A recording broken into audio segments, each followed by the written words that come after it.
松节觉多左见就诺来雄就巴多大尼加索大给神所级别所内见着了偏西人松见着白说三界同级电话同电位就同电波人就接同爱同爱接就同这我人就接同爱人明别电话同波同门这我就接你人交同你同这同娘进步了那把就接上草我同就接小宝接受也让个也所我也给我总是大给接受吧堂姐大给上就些我也撒也必须小也没多种是让灵界你的肩膀的松节很多没的破坏眼着个弄到一天雪白说呀三界能接上百同落叶写着记得了其中同么提拔也去见苦乐过了多所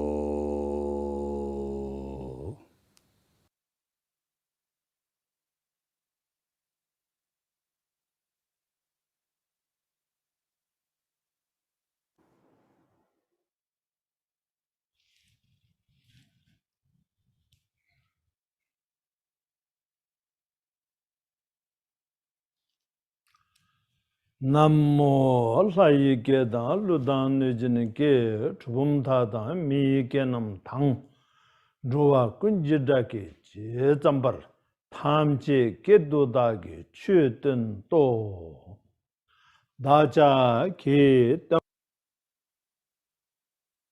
Tamba Nyame Tamebala Go Rabdu De Gosum Kubachimbe Chancellor Sing Japsu Chiwo 다자 게 빠든 라마 리다 찡쿠르잔주 찹다 가든 송바메베 때르첨본 초게 헵지돌 트맘메바랑 고 랍도드데 고슴 급바쳔베 찬터싱 접수 치우 다도 심지에 탐지지 주 진질라벌 제도 솔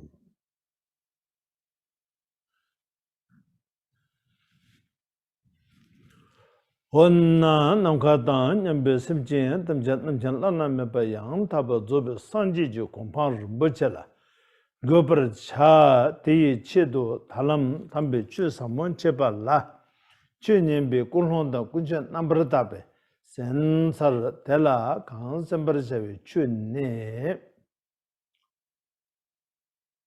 Greetings for everyone. As per request, part of the living wisdom, the legend of the great Mahasiddhas, that is what I will deliberate today.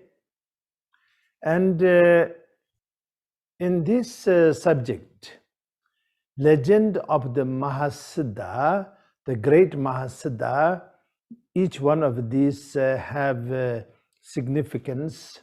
So first, legends. Why legends? Because right now, the great Mahasiddhas biographies are there. But that kind of Mahasiddhas, with that kind of miraculous power, I haven't seen in the same way. But of course, I have seen many great masters, with so much power of compassion, power of wisdom, yes. But that kind of supernatural, miraculous power is another thing. So therefore, the word legend becomes sort of relevant until we encounter one, or we ourselves reach that level of not only the internal enlightenment, but external also manifestation. Then great Mahasiddha, because Siddha and Mahasiddha have definitely its own meaning, and the great Mahasiddha have its own meaning, because Siddha means achievement. So you can have achievement of all kinds. So in today's world, there's so many Siddha, because we have so much achievement through scientific and medical technology, and also advancement in all level. So therefore, that kind of achievement is there. But Mahasiddha means without a tool, by your body, speech, and mind, have siddha and achievement that you can manifest. So that is quite different in this particular context, because performing achievement and a great feat by the assistance of technology. For example, first level bodhisattva can manifest in 100 places at the same time, every manifestation perfect at all time. So that is the true Mahasiddha. But technologically speaking, with this kind of technology which we are using, we can appear in more than 100 homes, and also more than in the palm of 100 person, thousands, by millions we can manifest. But that is not Mahasiddha. It is a siddha of a certain kind, with the technology's assistance. Then great Mahasiddha and Mahasiddha itself, there is a difference, because Mahasiddha and Siddha, both of them, without the dependence on technology, then there is limited but supernatural accomplishment, which is more like a born, achieved through practicing a particular spiritual practice, and you are given some kind of supernatural power. So that is siddha, and that supernatural power is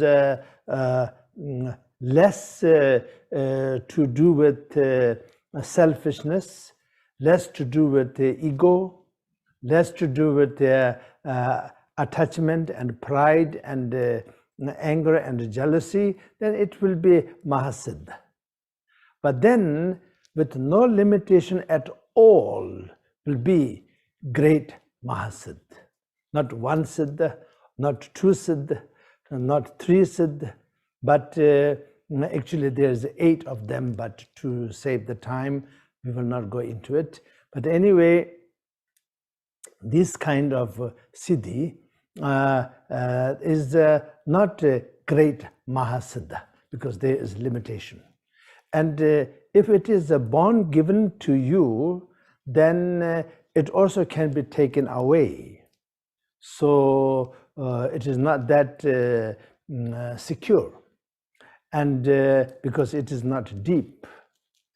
Now, the legend of the great Mahasiddhas.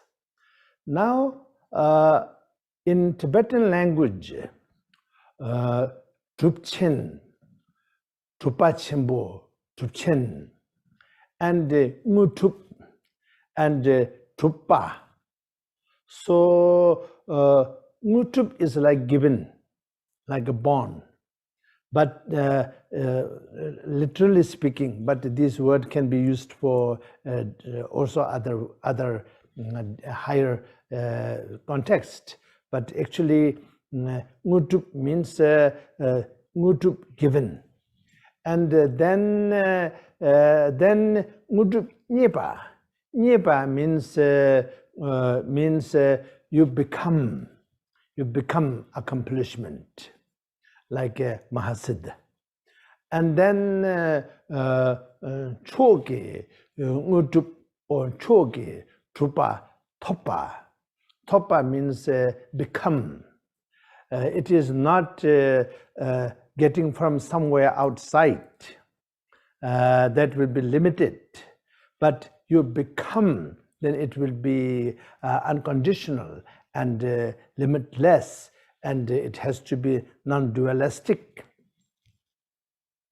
So we can describe that, I think, with English language, maybe accomplished about itself by itself without any aid or obstacles or obscurations or obstructions. So not dependent, independent, terminologically speaking. Now, so this way, how do you, as a Buddhist, relate to the attainment and achievement and becoming? Well, in the Lord Buddha's teaching, the first teaching, which is for the brand new disciples, he had 5 disciples right after his enlightenment. To be precise, 7 weeks after his enlightenment. Then the teaching derived from there is focusing on overcoming the suffering of samsara. So that means by being born with this body itself is suffering, because it can be sick, it can be injured, it needs so much care, and it needs so many things. And positively speaking, it can feel, it can do things. But at the same time, if we become overwhelmed by the feelings and so on and so forth, then we will suffer, because we become attached to certain feelings, we have developed aversions to certain feelings, and when that happens, we like it, and the more we like it, more we are attached to it, then we are more worried about losing it, and when we lose it, then we suffer, and then jealousy and ego pride and stinginess and fear and obsession and all kinds of things, physical, mental, oral,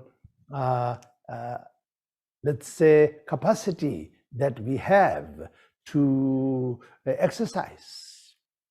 If we are a very good singer, that's wonderful. We feel very good. But I know very good singers, very well known. But some of them told me that each time they go on the stage, they are worried about something will go wrong with their voice and all kinds of things. They say it is nonsense because they have sang the same song several times and many other songs and performed, but there's a stage fright that happens many times. Of course, some might not have, but most of them have. Most of whom I used to know, they tell me that they have. And so the same way, the physical, oral, and mental, everything. So we are at the edge, and that itself is suffering. By definition, Buddha describes samsara is suffering. By being born, this body itself is limited, it is suffering. We don't have to look at it a negative way, but we have to admit my body is not so celestial. It is not a body of light.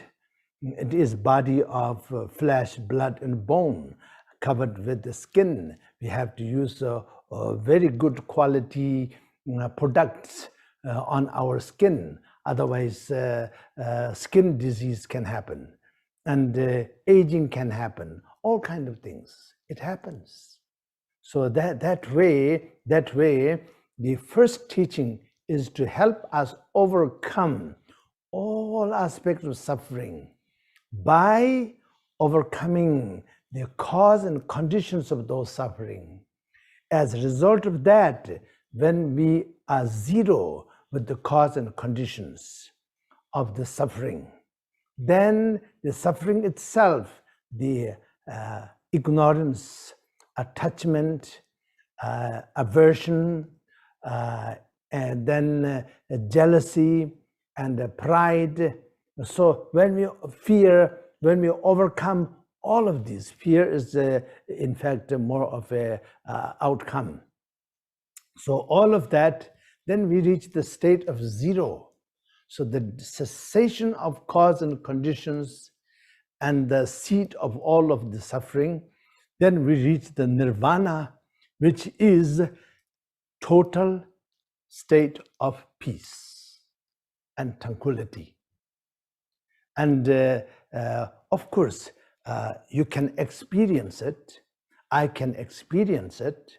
I have experienced it from time to time, and you have experienced it from time to time. I am quite certain.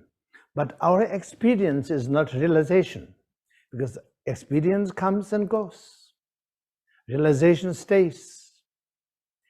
Today is a very hot weather outside. Okay, there's no cloud in the sky right now. So if there is a beautiful cloud body, and if it is above us, then we feel so good under the shade. And immediately under that shade, 10 degree or 5 degree Celsius will be down. So we feel so comfortable. But that's the experience. Because that cloud came and that cloud will go. So we cannot rely on our experience. We cannot just sit there and fall asleep. And when you wake up, you might get a heat stroke, because sunstroke, because temperature is 35, 45 degrees. And then while you are sleeping very comfortably, the cloud went away, then you cannot expect comfortable results. And so you get the best to the best, you will get sunburn. Worst to the worst, you can get the heat stroke, sunstroke. So, like this. So, experience is not realization. So, you truly become that peace, that tranquility. That is the sacred word arhat. So, the attainment, the realization of the first teaching of Buddha is arhat. And during the lifetime of Buddha, many arhats, hundreds and hundreds of arhats. Of course, some attained much earlier, and some took long time. For example, with the Buddha's personal attendant, the Ananda, he attained arhathood after Buddha's paranirvana, after Buddha passed away. So like that takes long time for shorter time. But most of the arhats took about 15 to 20 years of absolute practice of Vinaya. Monk and nun have separately different Vinaya vow. So if you are monk or nun, you follow that particular Vinaya disciplines precisely. So why? Because those are designed or manifested from Buddha to overcome our ignorance, our attachment to the things, our attachment to the beings, and then our aversion, and then jealousy and pride that are byproduct of them. So when those conditions are totally let's say taken care as observing the perfect Vinaya conduct, then weeks go by, months go by, years go by. At the same time, you are practicing the most important part, because those vows are mainly physical and oral activity related. So the mind, which is most important here, so mind remaining in shamatha, the calm, abiding state, and vipassana, the clarity, the clarity of the calm mind. So 24 hours, day and night, during time of awakened state during the day, or the sleeping and dreaming state at night, at all time, from dawn to dusk, from dusk to dawn, totally following this body, speech, mind practice. Then you attain, not you get some kind of a degree, but you attain and you become the nirvana. You become the peace. That is arhathood. So then the second teaching, which is given, started at Rajgir, that there Lord Buddha taught the bodhicitta, the shunyata, the emptiness, teaching of emptiness, the shunyata. And so through this teaching, then the person become more mature, and it will take one way longer time, because one is not aiming towards having and reaching the state of zero, the state of peace and tranquility. Of course, up to a certain extent, but meanwhile developing all the qualities of Buddha, which is the potentials that your essence, physical, mental, oral, then all comes down to the mind, essence, and then through the practice, then they are matured. So first thing is like, I wish to reach Buddhahood, to liberate all sentient beings to Buddhahood. So that is an enormous commitment, enormous vow for an enormous purpose. Not just saying, I wanted to feed all sentient beings with enough food so they don't go hungry. That is wonderful, but that's not Buddhahood. There's many of us who never go hungry, except we go for a diet. But it doesn't mean Buddhahood. So that kind of thought is wonderful, but it is not limited to that. Absolute freedom and absolute liberation. Excuse me.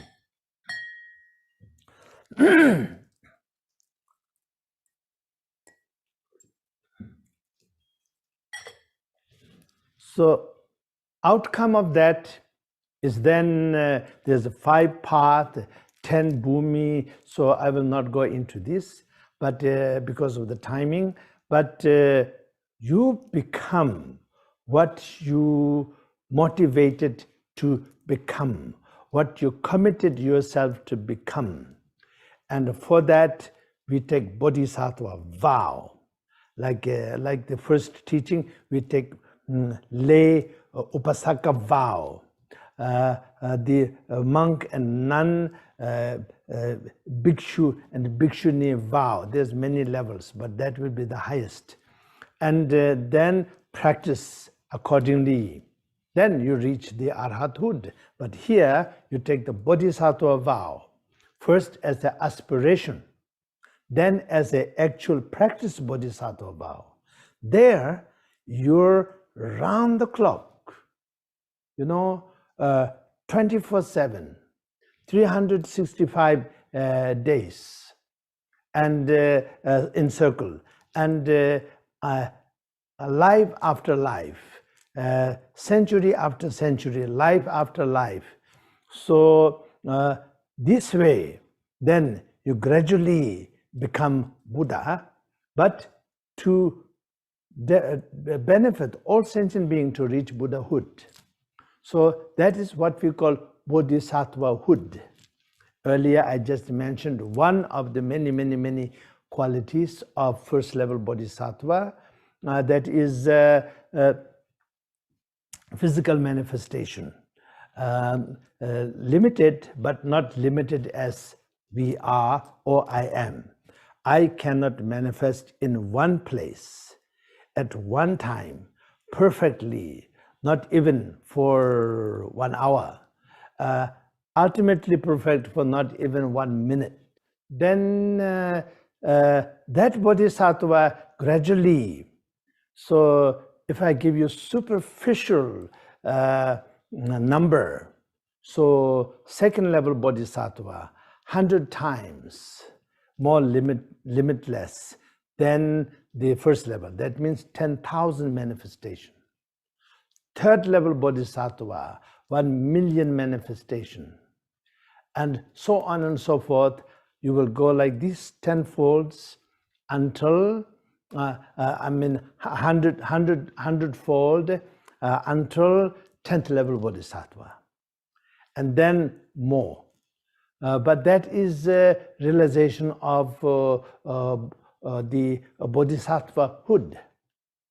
How can that be possible? Because there are so many sentient beings and so many universe, not to mention sentient beings, actually even just to count the universe, there's so many universe, countless universe. So how can you possibly liberate all of them? How can you achieve that? So that potential is in you. Why? Because your potential, and countless as it may be, numerable as it may be, but their potential is same. In our little solar system, which is part of one unit. In this 1,000 solar system makes a first unit, and 1,000 of that first unit makes a second thousand, and then 1,000 of that second unit makes a third thousand. So third thousand is described as one unit. So even this is so big for us. Then we just bring down to our solar system. Then we bring down to our planet Earth. Then planet Earth is full of all kinds of sentient beings, from the highest, the gods, to the lowest hells, in between spirits and humans and animals and so many things. So in that, we just focus on two things that we can see, that is humans and animals, very much like us physically, so therefore we can see them. But that is also not 100% true, because some form of humans and animals on this earth we can't see, because their physical constitution is not same to us. But our type of human, our type of animals we see. So that's a large enough number. And so within that, human beings are almost 8 billion. So how can I make all 8 billion sentient beings, human beings, to reach ultimate liberation and freedom? How presumptuous I am even to think about it, attempt about it. From the Bodhisattva point of view, no, absolutely not presumptuous. Why? You cannot find any human being or any sentient being on this planet Earth, now we are only talking about the Earth, who don't like to be happy and who like to suffer. You cannot find. Therefore, you do your best to fulfill their wish, and they will do their best to fulfill their wish. Why everybody is so much in agreement, not wanting to suffer and wanting to be happy? The definition of happiness, definition of suffering might differ from one another according to their level of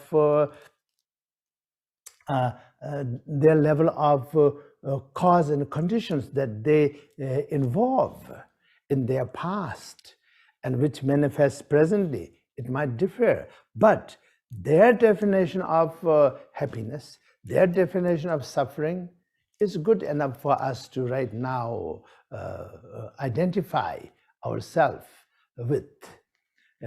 And so we are like-minded, and they will not stop struggling for achieving what they feel that they wanted to achieve.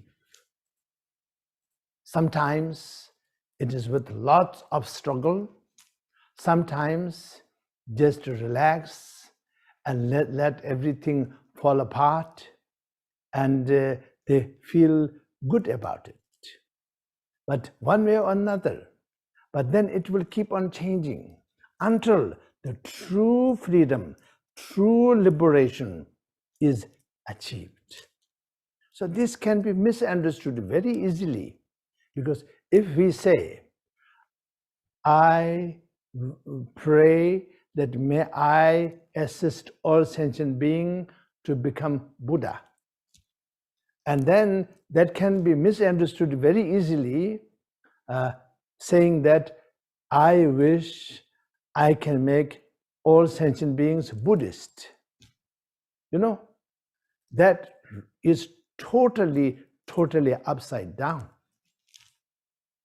Is Buddha Buddhist? Is Prince Siddhartha Buddhist? Of course, he's beyond Buddhist. But he became Buddha. Buddha is a Sanskrit word. It is not a title. It is not anything.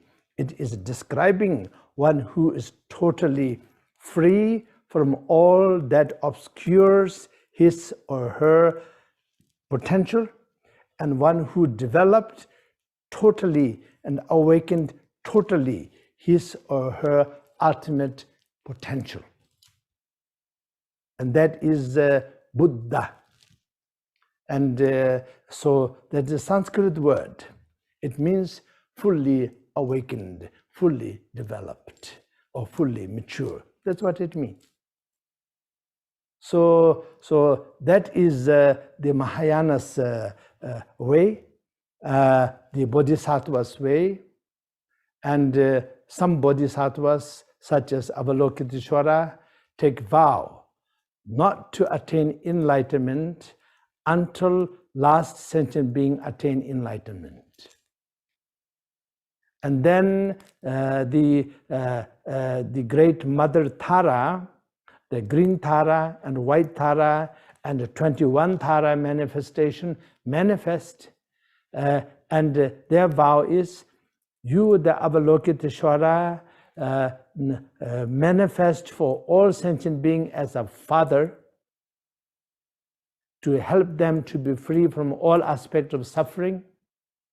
And we manifest as a mother for all sentient beings, to assist them and help them to be free from suffering and achieve their unconditional, limitless freedom, which is nothing else than their potential, their primordial, uncorruptible potential. So that is Bodhisattva's vow. Now that will lead to the final teachings of Lord Buddha in his life, physical life. He taught for over 45 years after his enlightenment. And during that time, then last part, or the highest aspect of teaching, maybe that is better description, is transformation. So it is like the light of the sun and the shadow of the sun. So light of the sun and the shadow of the sun are totally connected. If sun does not have light, sun will not have shadow. Therefore, our primordial perfect essence is like the sun. And when we don't recognize it, then it becomes the shadow. So 5 wisdom that I will talk in the 3rd session, as you have requested to talk on all the 5 aspects of teachings. There's so many 5s. So many 3s as well, so many 2s as well, but so many 5s. Few of them I will elaborate next.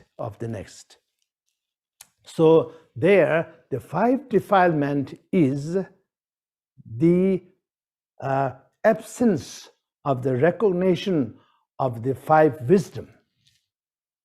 That is 5 defilement. Now, leave the detail for the next teaching. But then here, Mahasiddha. Mahasiddha is one who practiced that part of the Lord Buddha's teaching of the transformation, which is generally known as Tantra. Tantra actually means continuation. And so this aspect of Lord Buddha's teaching, there are so many. Kriya Tantra, Upa Tantra, Yoga Tantra, Mahatantra, Anu Tantra, Ati Tantra, so many. But essence of all of that is to transform. Now, who managed to transform themselves totally in one lifetime, so that is known as Mahasiddhas. And then I'm sure you heard about 84 Mahasiddhas.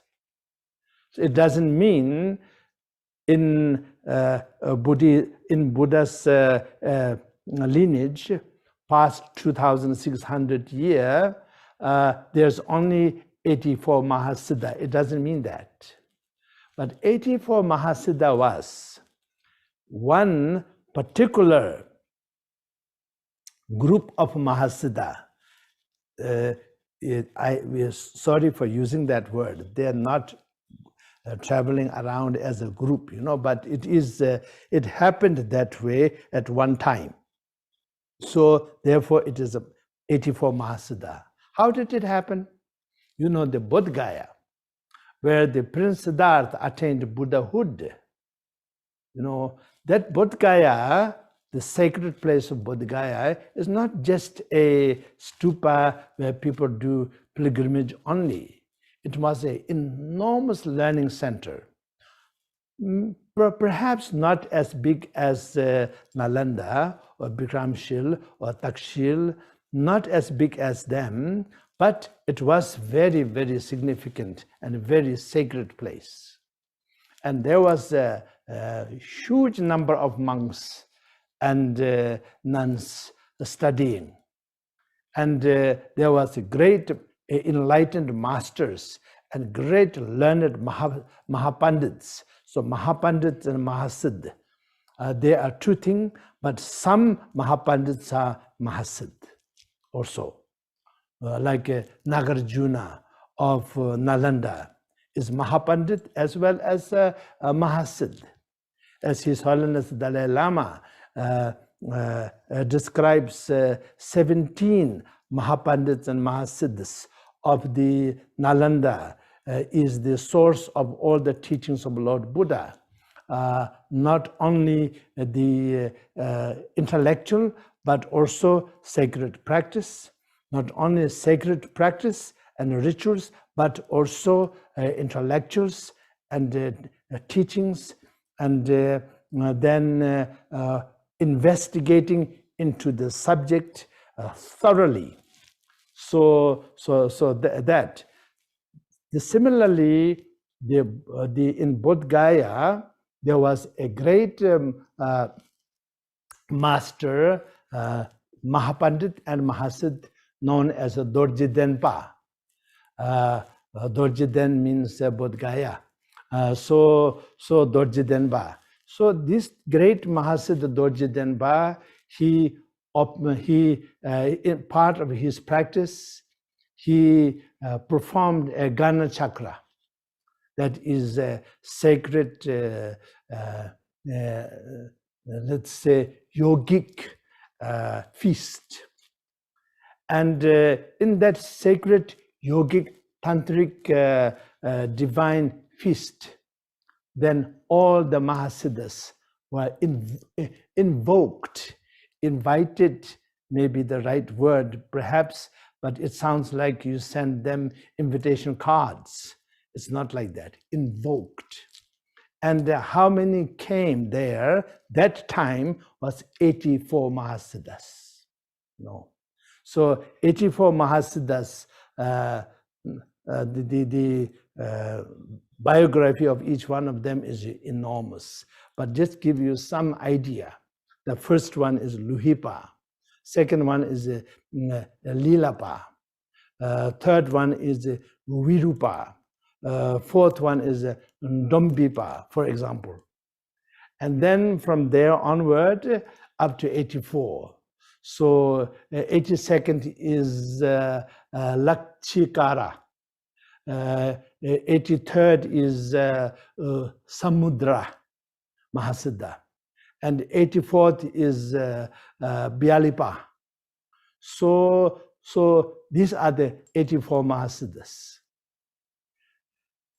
And it is self-explanatory, each one of them not identical in their biography, because in Tantra, every aspect of livelihood and also every aspect of daily life is always part and parcel of the practice. It has to be. You know, if you are a locksmith, you open the lock of the wisdom, and we all locked out of our own wisdom, therefore we are ignorant. So locksmith developed the key to open the door of the wisdom, like that. And if somebody is a shoemaker, and then we cannot cover the entire earth with some kind of a carpet. But if we make a shoe for our own little foot, it is actually equivalent and better than carpeting the entire earth. You know, great master Shantideva said that, not exactly with these words, but the same meaning in the Bodhisattva Charya Avatara, one of the 17 Mahapandits and Mahasiddhas of the Nalanda. So like this. So each one of these 84 Mahasiddhas who manifested during the Gana Chakra of the Mahapandit and Mahasiddha Dorjit Denpa at the holy abode of Bodh Gaya. So that is why there is 84. And then I give you example with Telopa and Naropa. I think many people are familiar with Telopa and Naropa, and also our Guru Padma Sambhava. Let's start with Guru Padma Sambhava. Guru Padma Sambhava manifested in 8 manifestations. I will not go with all the details that you can read in many sacred books. Of course, to understand it correctly, you should have the transmission of those texts and then read them. But you can read them without transmission also. Of course, you can understand. It's written in understandable language. So Guru Padma Sambhava manifesting in 8 places, and one of the 8 places, for example, is Bodhanath in Nepal. And one of the 8 places is Taktsang, Paro Taktsang, the tiger's nest in Bhutan, the kingdom of Bhutan. So like this, there's 8 manifestations, each manifested in specific way to fulfill a specific task for the sake of all sentient beings. And how? Well, it's self-explanatory. You go to the kingdom of Bhutan and see the tiger's nest cave and the monastery there, and how people worship it, and not only worship it, how much blessing they receive from it. it is the Vajrayana kingdom of Bhutan. And then the Bodhanath Stupa. How many people goes around it every day since the existence of it until now, and it will go on and on and on. And how much devotion it generates, and how much pure inspiration and aspiration it generates. And then above all, the Guru Padma Sambhava is responsible for establishing the Buddha Dharma fully in Tibet. Of course, Buddha Dharma came to Tibet before Guru Padma Sambhava came to Tibet, of course. It should be 7th century. That is the 33rd king of Tibet, which is Songtsen Gampo. And he became, I think, many texts mention, and his story is self-explanatory. He became the emperor of Tibet. His reign was not very long, but he became the emperor of Tibet. Superficially speaking, many texts and histories describe during his time, Tibetan empire is about 4,600,000 square kilometer coverage, maybe more, but that is how many historical contexts describes.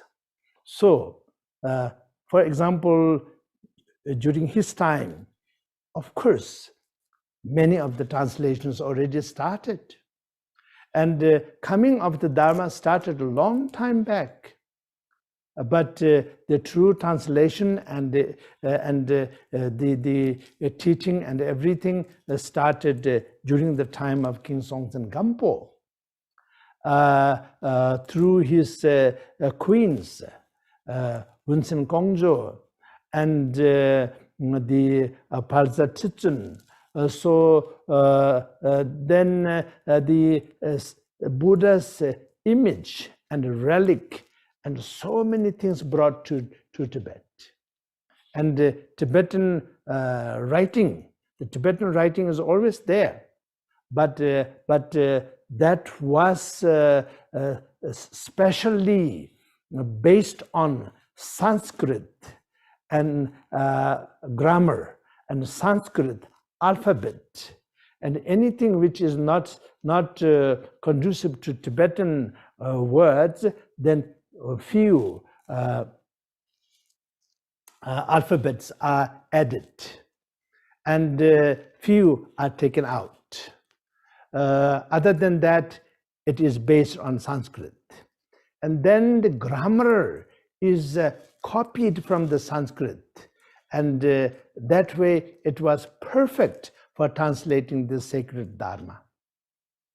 So that is done by one of the 18 lineage of Vajrayana Buddhism of Tibet, out of which 10 are the academic lineage. So the first of the academic lineage, that is Thumi Sambhota.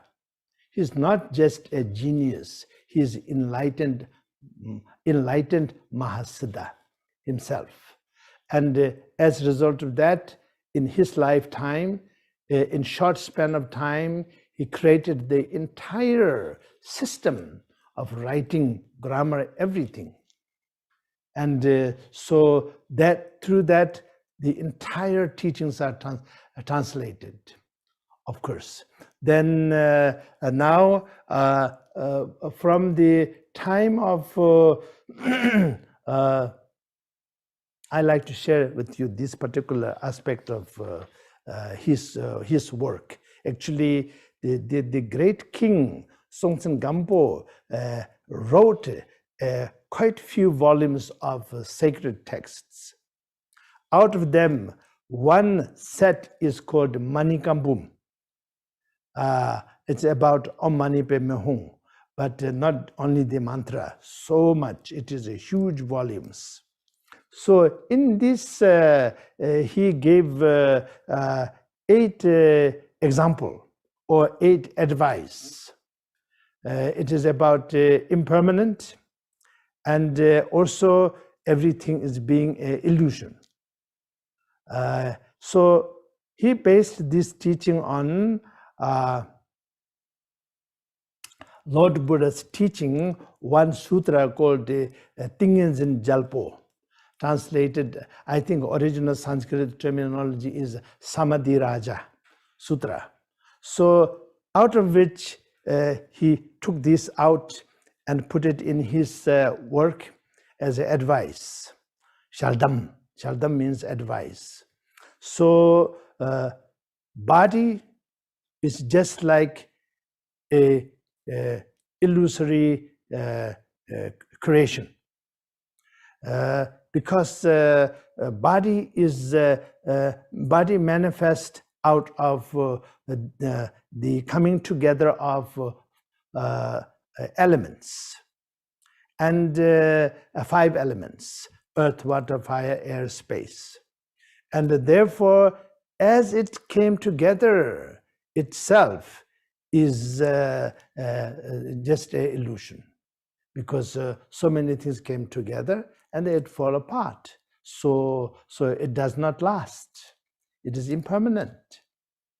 And then second, he say the home, from palace to the humble person's just a hut, everything, even a tent, everything is like the illusory city of spirits, because it will not remain.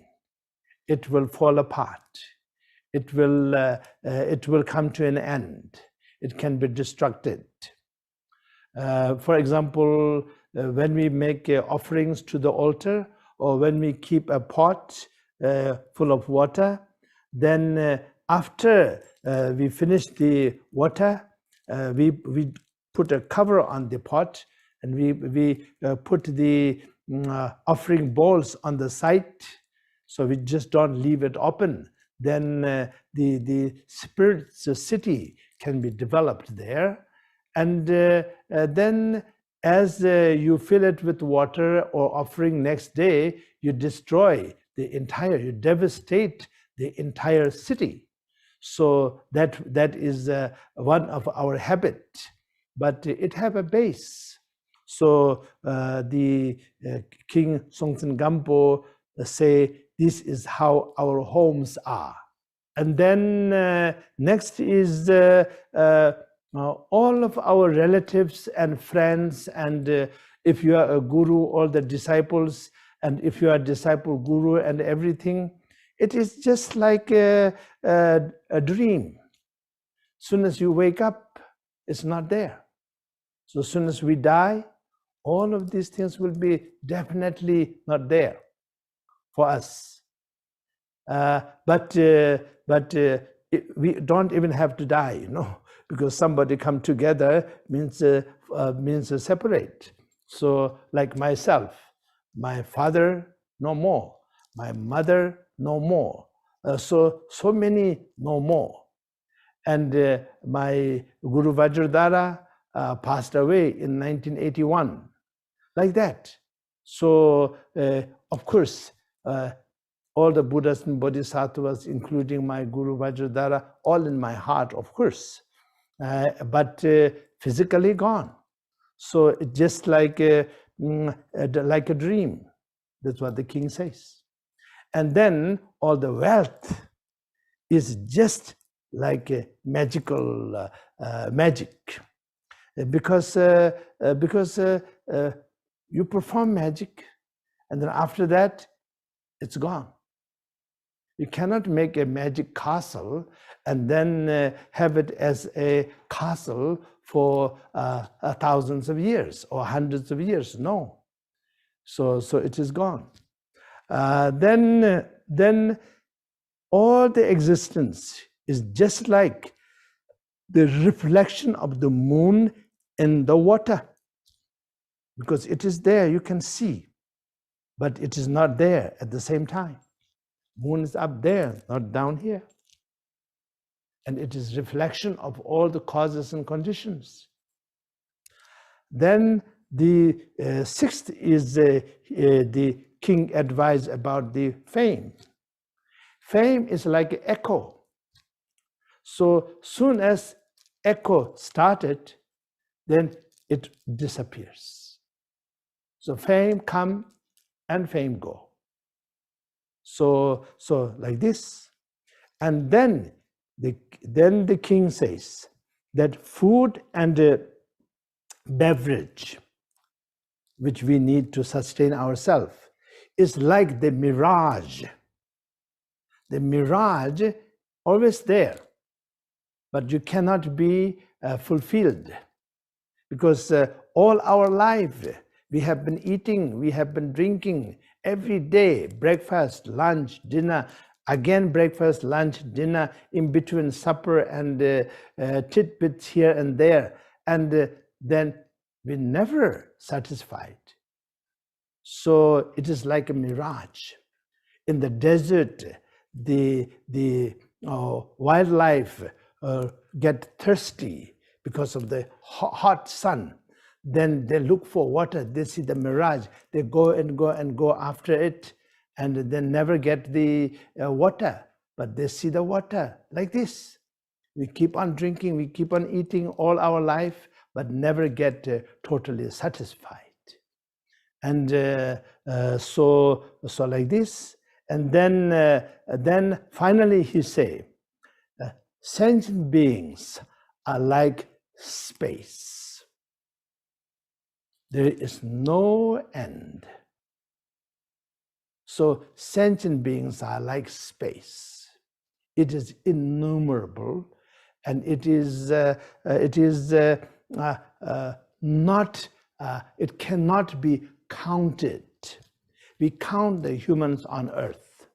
We count the animal species on earth, which is very good, because so many of them go extinct. So it is our duty to do something about it. But anyway, the entire space is filled with the universes, and universe is filled with sentient beings. And we know we don't see sentient beings on the planets that we have traveled. Humans traveled on moons, and we haven't seen any sentient beings there, but that is our type of sentient beings. It doesn't mean there's no sentient beings.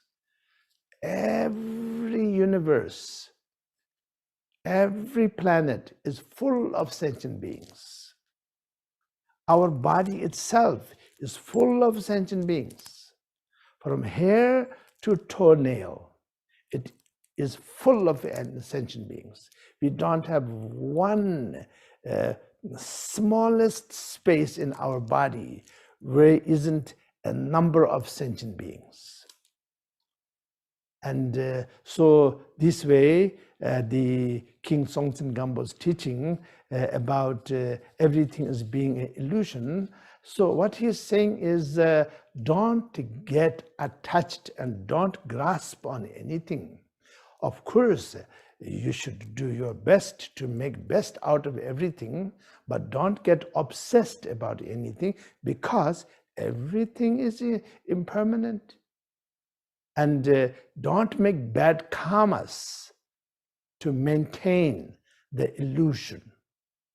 Of course, he, as a king, he managed to make empire so big. His reign was, if the modern calculation of his biography and the years are correct, then his reign on the throne was less than 25 years, or around that much.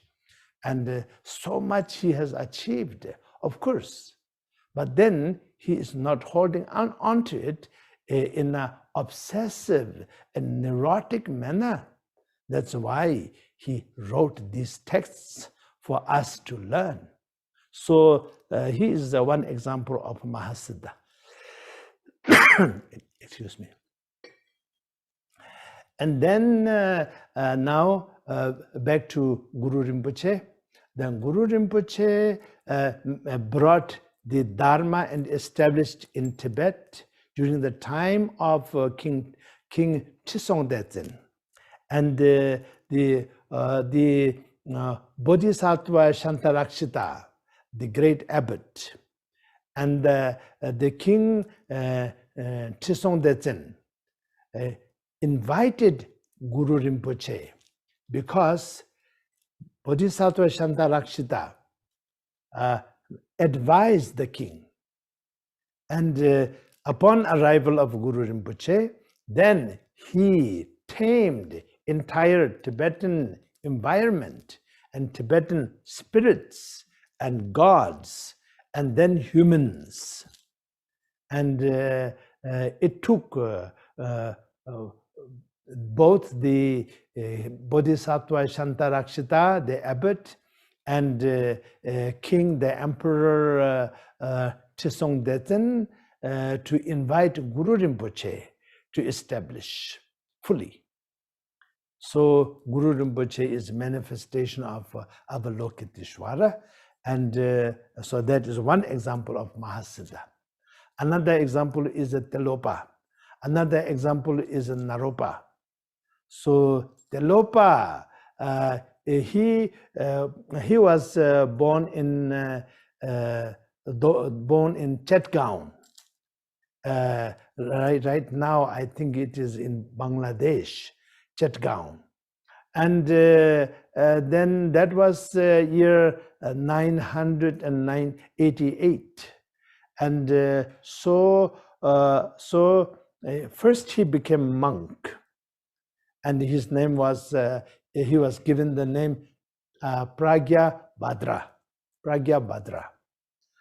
Then many years of practice and many efforts and hardships, sacrifices that he have endured. And then from great masters like Charyapa, Guhepa, Darikaba, etc. From all of these great masters, enlightened Mahasiddhas and Mahasiddhinis. So from all of them, then he received so many teachings and transmissions, but all summarized into 4.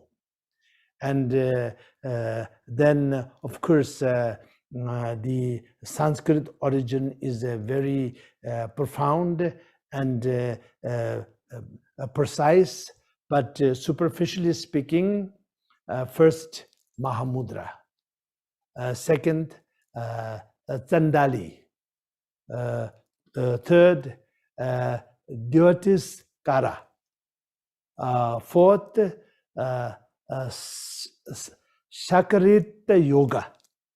So these are just some examples of how it is described. So Mahamudra means everything is manifestation of the ultimate. So through any means, you can attain enlightenment. I can give you a very, very, very simplistic example. We all drink water, right? I drink water here, you know? So who knows how to drink water ultimately? When do you know how to drink water ultimately? When you reach Buddhahood. The same way with everything. If you are a painter, artist,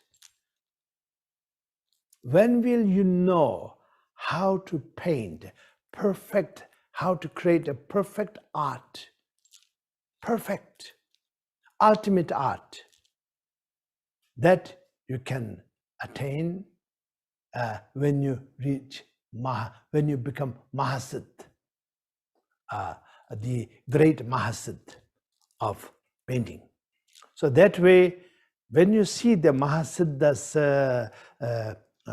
iconography, some of them holding an arrow, some of them holding a hammer, some of them making shoe, some of them like cooking, so many things like that. And so each one of these have the potential because it is connected to the same source. But of course, if we get obsessed and we get attached, then and we grasp, then everything becomes an obstacle. That's why in first teaching of Buddha, he never taught this part, because people are so new to his teaching, so they get confused. Therefore, black and white, very clear. But then second teaching, then disciples are more mature, then motivation, the bodhicitta, compassion, love, kindness, the four basic principles of bodhicitta. That is unconditional and immeasurable and boundless compassion, love. Then love will include love and kindness. Then the joy and delight. Then all of that, equanimity. So these four qualities. So with these four qualities as a base and guideline, you practice the bodhicitta, the loving kindness and compassion, and that will turn and transform into wisdom. So anything we do with this kind of motivation, then everything will transform into wisdom. And then final transformation of wisdom is what the Mahasiddha and great Mahasiddha represents. And Tilopa's disciple Naropa, for example, Naropa was a great scholar, and he is actually one of the Nalanda's highest accomplished Mahapandit. Nalanda's four main gate.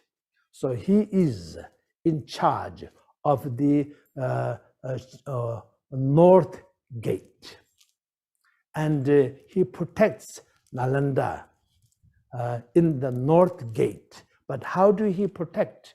Through his intellectual knowledge. To enter, then have to go through his blessing. And anybody who wanted to challenge the efficacy and accuracy of the substantialness of philosophy, then he will be challenging them.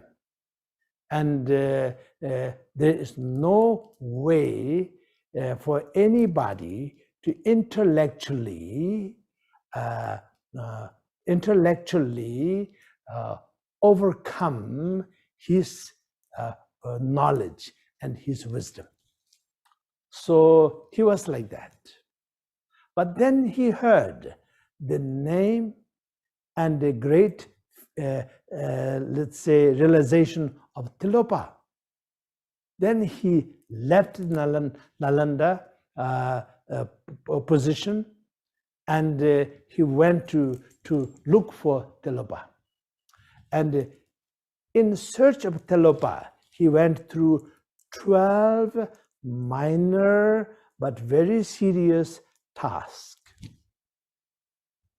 And some people described it as a test, but it is a process. It's a maturing process. And then he finally came across the Tilopa.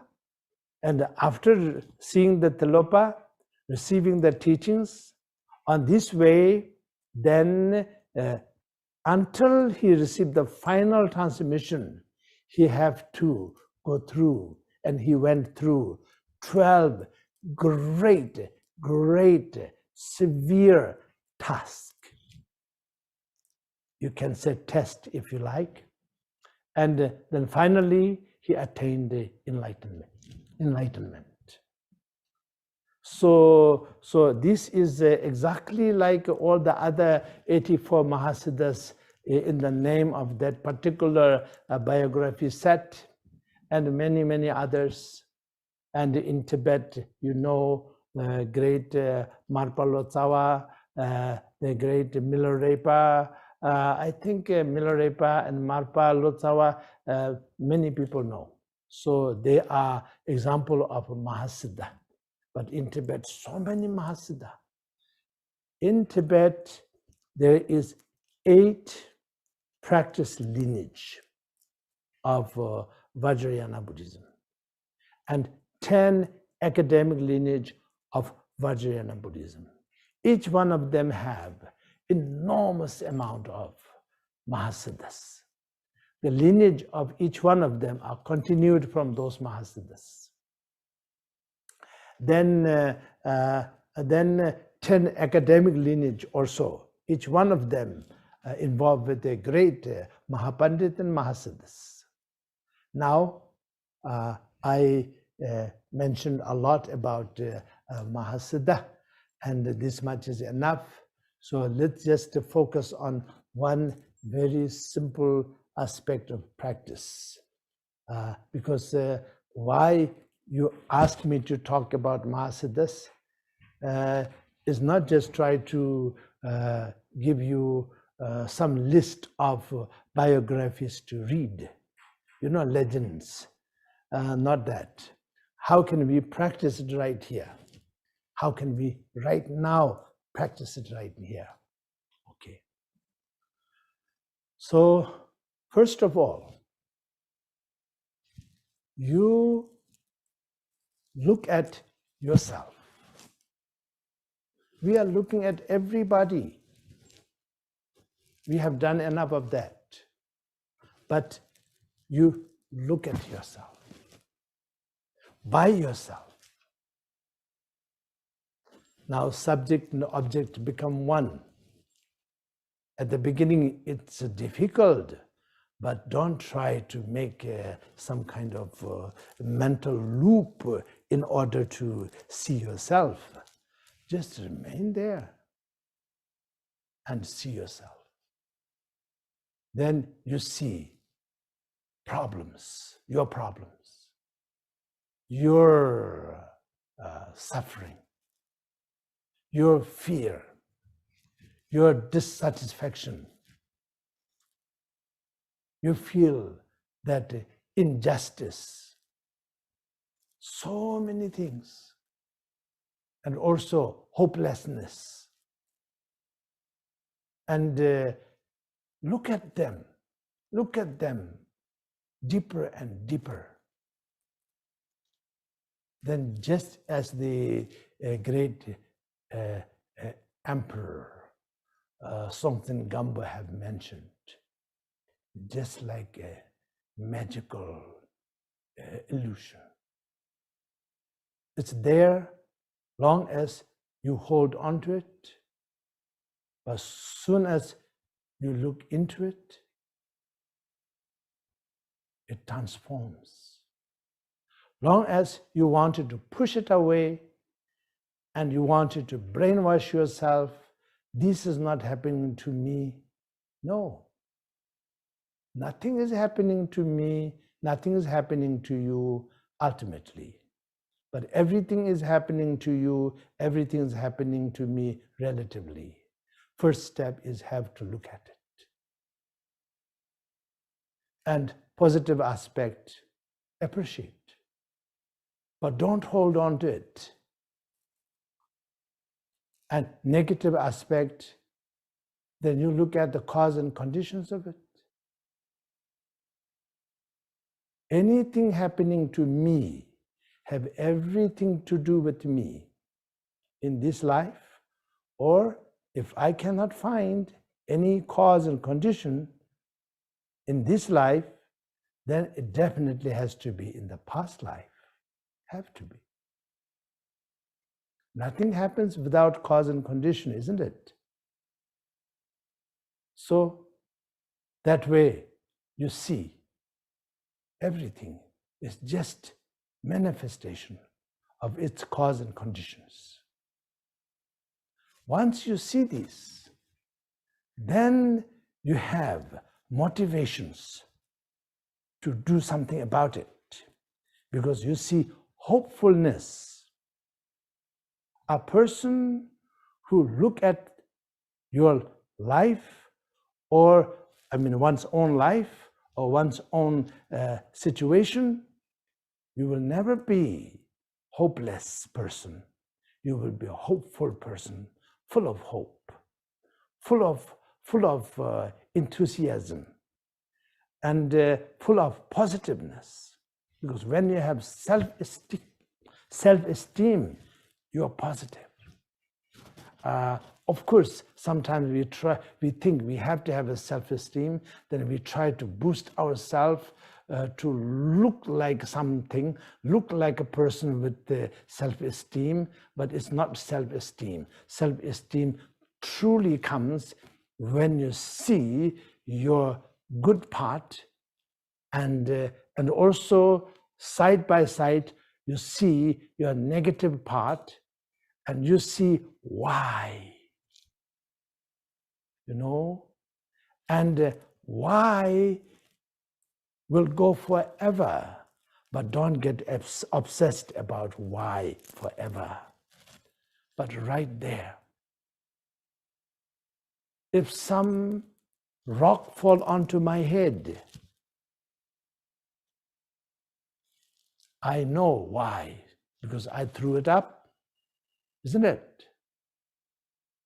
So the same way, all good things happening to me, a rain of flowers showers upon me. Why? Because I threw it up. Or somebody is happy with what I have done, so they showered it on me. So this way, we know, and we don't have misgivings in a harmful magnitude. Of course, we will have some misgivings until we reach the Mahasiddhahood, but it will be less and less harmful, more and more beneficial. Positiveness is not just opposite of negative, but when negative transforms, it becomes positive. So there's so much more to say, but I end here because I talked more than 45 minutes. I don't want to exhaust all of you. Anyway, this teaching has been meaningful for you because it is meaningful for me. I really recollected the teachings of all of my great masters, and then their admirations and also inspirations about all the great masters. So I am very, very, very blessed by it, and I hope you receive some of it if you like. But anyway, everything that I said here is at your request, and sincerely with the motivation to benefit you, to become more happy person, And if you are happier, your family will be more happier and more positive. And that way, the neighborhood, that way, the whole world will be a much happier place. Of course, we are not here to change the world with our own some kind of credit. Of course not. But transform, yes. Each individual we can transform. As a Buddhist, highest thing that we can say is reach Buddhahood. But as follower of other faiths or non-believers, you must have something highest and deepest. You can be that. You can definitely be that. And I, as a Buddhist, I can be Buddha. You can be Buddha. Everybody can be Buddha. For some, a little bit more effort, some less effort, but definitely need effort. Okay, let's dedicate the merit of this teaching for the benefit of all sentient beings to reach Buddhahood. And of course, immediately, now world is coming out of this pandemic, looks like. So may there be no other waves. And if there is, may it be small waves, not big waves like the past ones. So sincerely wish for that and pray for that and dedicate for that.